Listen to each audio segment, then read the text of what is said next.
Assalamualaikum warahmatullahi wabarakatuh.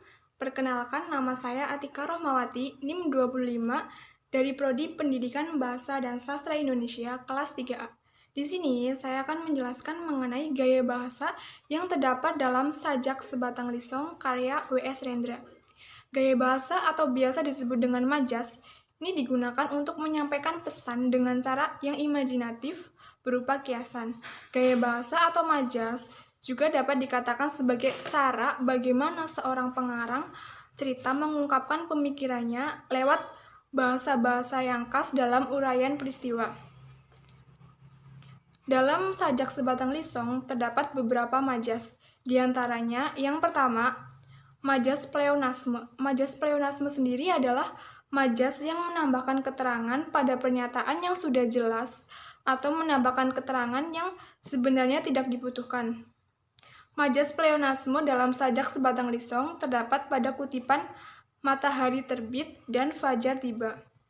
Dalam kutipan tersebut menunjukkan majas pleonasme karena menjelaskan maksud dari sesuatu yang sudah memiliki kepastian, tetapi tetap ditambahkan kata lain untuk mempertegas kesan yang ingin disampaikan, yaitu pada kata matahari yang sudah tentu akan terbit serta pada kata fajar yang pastinya akan tiba.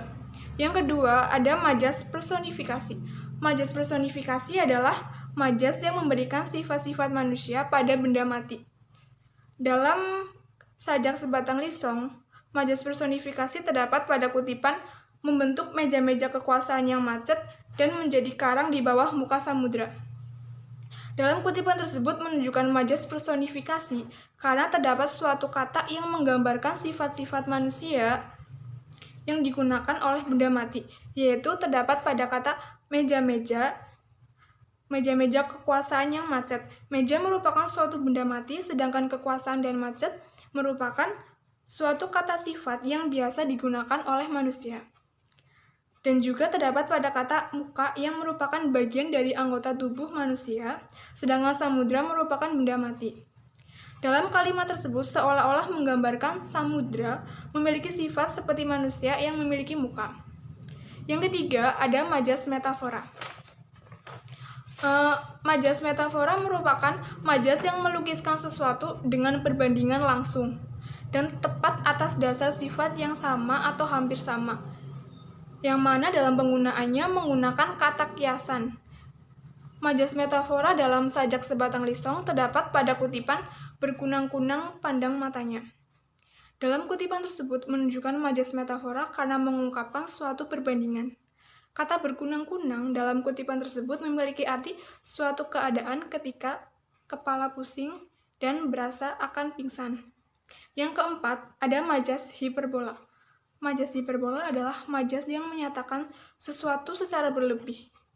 Dalam Sajak Sebatang Lisong, yang menggambarkan majas hiperbola terdapat pada kutipan 8 juta kanak-kanak menghadapi satu jalan panjang, tanpa pilihan, tanpa pepohonan, tanpa dango persinggahan, tanpa ada bayangan ujungnya.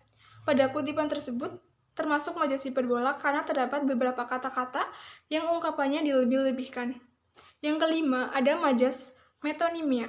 Majas metonimia sendiri adalah majas yang memakai nama ciri atau nama hal yang ditautkan dengan orang, barang, atau hal lain sebagai penggantinya.